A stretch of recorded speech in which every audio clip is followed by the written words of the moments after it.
know, if it were up to me, I would call this one, "Hey, what the hell's wrong with your dad?" It seems like it would be a little too much. Hey Mike, a big fan.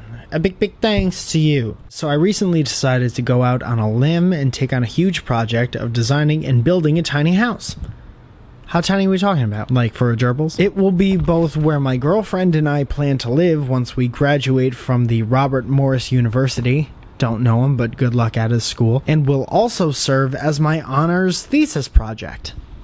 That's two birds. Recently I had a meeting with my dad to discuss details of the project, and it did not go as well as I had hoped, and that's a full stop. Getting a text? He was very hesitant about everything, citing costs that seemed to come out of nowhere and zoning laws and permits, and really just overwhelmed and undercut everything that I had done. It was disheartening to say the least, and it was especially crushing coming from him. Another thing that really got to me was the stigma that he threw at me, knowingly or unknowingly, against living in a mobile structure. Now he says I really have to convince him that I want this in order to continue the project. I don't know what that means. Could you offer a 20-piece nugget of wisdom on how to best persuade him of this? First of all, you sound like a catch, right? Building houses, and what are you, Bobby building houses? Second of all, what's wrong with your dad's butt?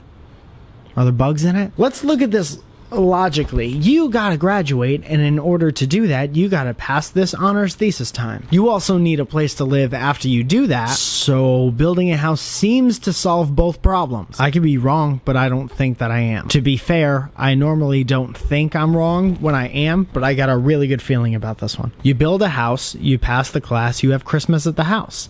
Even if you don't celebrate Christmas, it's your house, and you make the rules. Here's a fun little life lesson. You're always gonna catch shit for any kind of unconventional thing that you want to do. It must suck coming from your dad, but that's... people don't like when you go off the beaten path. Maybe you can educate him a little bit, and maybe make him less nervous. Say something like, "Dad, you didn't understand the universal TV remote control when we first got it either, and now you look at porn on an iPhone.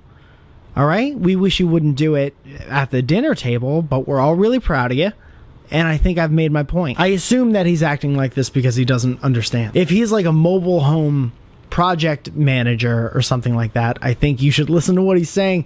He's bringing up some pretty good points. But if he's like, I don't know, a basketball coach, mechanic, hedge fund manager, yeah, drop him a fucking brochure. Smarten his ass up. Educating your dad would be a terrific opportunity to see if you have a plan, which you will need in order to complete your tiny house. It's a classic check yourself before you wreck your house type situation. What does he expect you to do, man? Hey, Jeffrey, listen to me, all right? I'm your father. What you're going to do is you're going to graduate from this university with a nice normal major, okay, like normal kids have. And then you're going to move out into a 1-bedroom half bath in a city that you can't afford until you get nice and hardened by life. Is that what he wants? Is that what he wants? Go build your tiny house, man. All right? If you fuck it up, give it to a dog. Move back in with your parents. Worst case scenario, some dog is a new house. Win-win-win. Hey everybody, I'm not here. I'm still on tour. I don't know where we are right now because it's in the future. But come to the show. We'd love to see you. And if you're at the show right now, thanks for showing up. Please bring me a water.